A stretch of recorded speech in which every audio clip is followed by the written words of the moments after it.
Two teams yet to suffer their first defeat in pre-season prepare for battle this afternoon as League Un, I should say, should get it right here. Giants Stade Rennais host West Ham at the Roazhon Park. Now, Bruno Genoso's, excuse the pronunciations, men most recently overcame Breton rivals Brest 1-0, while West Ham shared the spoils 2-0 against Dagenham and Redbridge. Now, let's get ourselves into a little bit of Stade Rennes situation. 1,000-strong crowd turned up to see Rennes Training Centre to witness the side come from behind to beat St. Malo 2-1, thanks to a Flavin Tate and a Lovro Maillet's efforts. Before a solitary Blaz strike got the job done against Brest on Wednesday. And starting as they mean to go on, Rennes will now cease clashes with their fellow Frenchmen until the start of the 23-24 Ligue 1 campaign and a visit of West Ham and a trip to Burton upon Trent to battle Nottingham Forest on August the 2nd. Now, they have consistently been challenging in the upper parts of League 1 rankings. They fell short of their bid to return to the promised land of the Champions League last season, but by placing fourth with 68 points to their name, the Europa League group stage football awaits, and it remains to be seen whether the side will enter September's group stage draw in pot 1 or pot 2, although the latter scenario should probably come to fruition. But Saturday's game could very well act like a potential future European contest with West Ham in itself. In terms of Stade Rennes as well, they've had consistent top levels from the Brittany-based outfit that saw a side achieve their highest ever League 1 season in the 2019-20 campaign, which was followed by a sixth-place finish in consecutive fourths in the French top tier. And add in the Coupe de France trophy win in the 2018-19 season and regular European football, it's been 5 years of success at their stadium.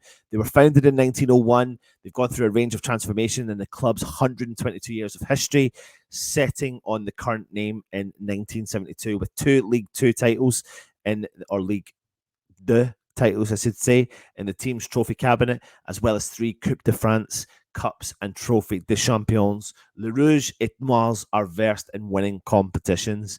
Like West Ham, Stade Rennes have competed in the UEFA Europa League and will compete in the UEFA Europa League in the 23-24 season for a 6th consecutive year of European football for them. And under the manager's guidance, the former French midfielder who took over as manager in 2021 will be hoping for even more continued success in the near future. Now, West Ham and Stade Rennes have never actually met before, either in a competitive or pre-season action, and West Ham are making our first visit to the stadium, which did open in 1912. The stadium was rebuilt in 2001 and played host to the men's and women's national team matches. Most recently, it did serve as a venue for the 2019 Women's World Cup, hosting Sweden's quarterfinal win over Germany.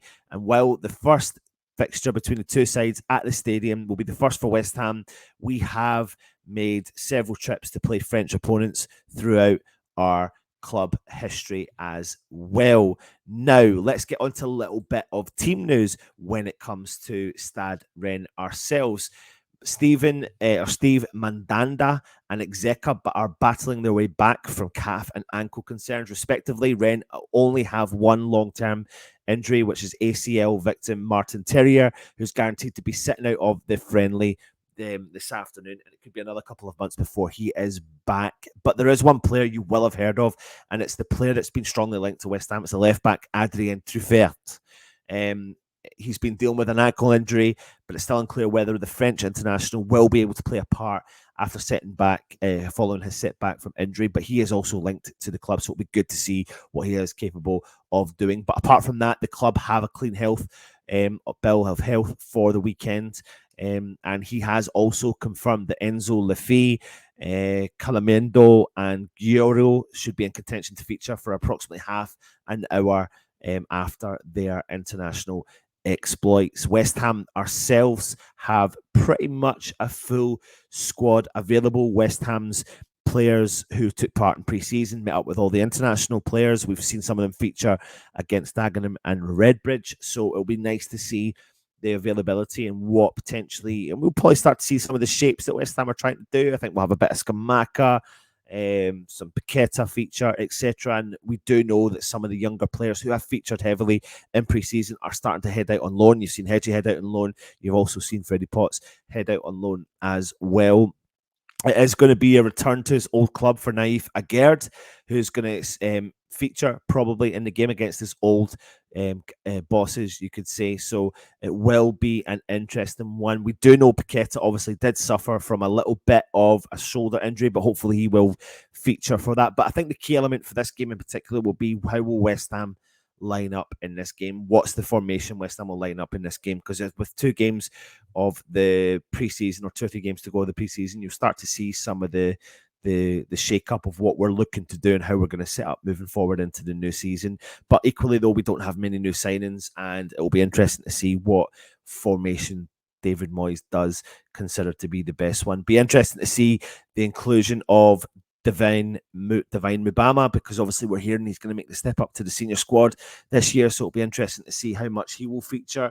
Again, he's on firing form throughout the preseason schedule, so long may that continue. It's a preseason game. It's going to be a good warm-up, another European journey for West Ham and our fans as well. So if you're going there, be safe, and yeah, get yourselves ready for the next one coming up against Bayer Leverkusen. Hopefully we'll have a few signings coming in for that. Leave your predictions in the comments. If we have a chance, we will do a match day live as well. And also, just another announcement, we have a bit of a shake up for the previews moving forward for the new season, so bear with us for it, because we're going to try and bring you the best possible preview we can do, and that will be an interesting addition to the channel as well. If you're new around here, hit the subscribe button, hit the thumbs up, leave a comment, and of course, thank you very much, everyone. Come on, you Irons.